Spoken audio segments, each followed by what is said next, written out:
Welcome to Assamese Kitchen and Crochet. আজি মই আপোনালোকৰ বাবে লৈ আহিছো গাহৰি মাংসৰ অন্য এটা ভিডিও। আজি বনাম মই গাহৰি মাংসৰ জোল আৰু আগতে এটা বনাইছিলো মানে ৰেচিপি। তো হেইটো বনাইছিলো গাহৰি মাংসৰ গ্ৰেভি আৰু আজি সকলোৱে বেলেগ বেলেগ ধৰণে খাই ভাল পায়। কিছুমানে গাহৰি মাংসৰ গ্ৰেভি ভাল পায়, কিছুমানে গাহৰি মাংসৰ জোল ভাল পায়। তো সেইকাৰণে ভাবিলো মই আপোনালোকৰ লগত আজি ভিডিওটো শ্বেয়াৰ কৰো। যদি মোৰ ভিডিওটো চাই ভাল পায় তেন্তে লাইক কৰিব, শ্বেয়াৰ কৰিব আৰু কমেন্ট কৰিব আৰু যিসকলে এতিয়ালৈকে মোৰ চেনেলটো সাবস্ক্ৰাইব কৰা নাই তো সাবস্ক্ৰাইব কৰি দিব। বলক তেন্তে এতিয়া ভিডিওটো আৰম্ভ কৰো। মাংসখিনি 40 মিনিট মান সময় এনেকৈ বইল কৰি লৈছো আৰু বইল হৈ থাকোতে ইফালে আলু আৰু পিয়াজ, ৰসুন, আদা সকলোখিনি মিহি মিহিকৈ কাটি লৈছো।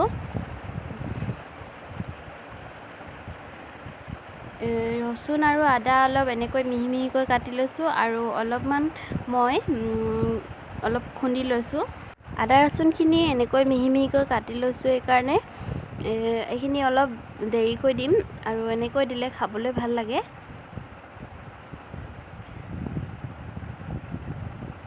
মাংসখিনি বইল কৰা হৈ গ'ল। এতিয়া তেলখিনি গৰম হ'বলৈ দিছো আৰু ইয়াত তেজপাত, জলকীয়া, শুকান জলকীয়া দুটা দিছো। পিয়াজখিনি দি গোটেইখিনি ভাজি দিছো।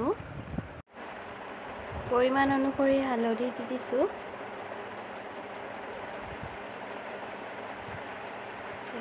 খুন্দি লোৱা ৰসুন আদা খিনিও দি দিছো। অলপ ভালকৈ ভাজি দিছো আৰু মাংসখিনি দি এতিয়া অলপমান সময় এনেকৈ ভাজি লম।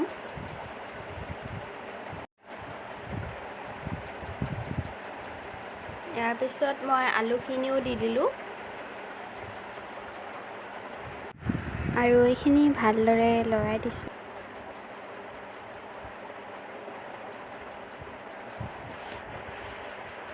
এতিয়া ইয়াত সোৱাদ অনুসৰি নিমখ দিছো।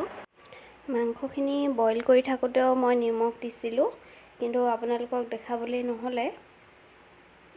এতিয়া এইখিনি অলপ সময়ৰ কাৰণে ঢাকি দিছো। আকৌ ঢাকনখন আঁতৰাই এনেকৈ লৰাইছো, অলপ মাজে মাজে লৰাই থাকিব লাগিব।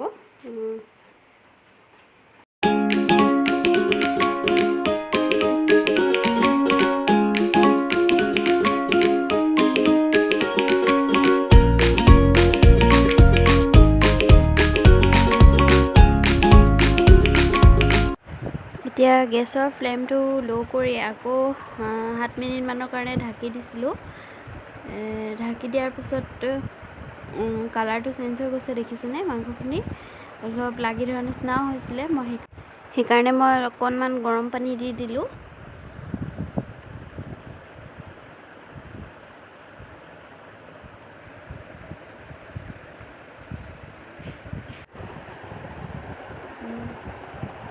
এতিয়া ইয়াত ৰেড চিলি পাউডাৰ দিছো।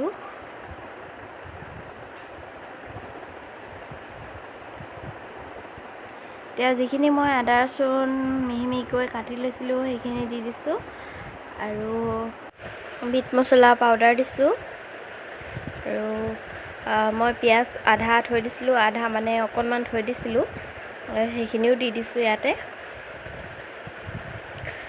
এইখিনি ভালদৰে লৰাই দিছো আৰু ইয়াত দুটামান জলকীয়াও দি দিছো মই। তাৰপিছত এইখিনি গোটেইখিনি ভালদৰে লৰাই দিয়াৰ পিছত বৰ ধুনীয়া গোন্ধ এটা ওলায়।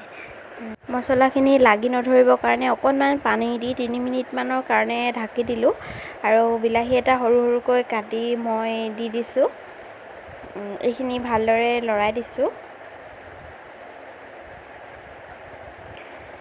তাৰপিছত আকৌ অকণমান সময়ৰ কাৰণে ঢাকি দিলো। বিলাহীখিনি গলি গৈছেই।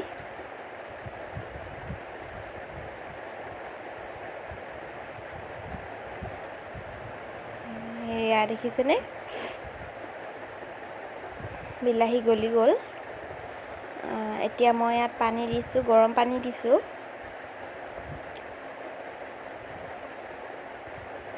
যিহেতু জোল কৰিছো সেইকাৰণে অকণমান পানী বেছিকৈ দিছো। এতিয়া এইখিনি উতল আহিবলৈ দিম।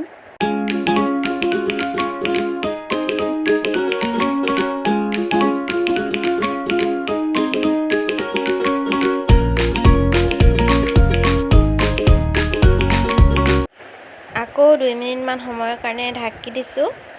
তাৰপিছত এতিয়া অলপ গৰম মছলা দি ভালকৈ লৰাই দিছোঁ।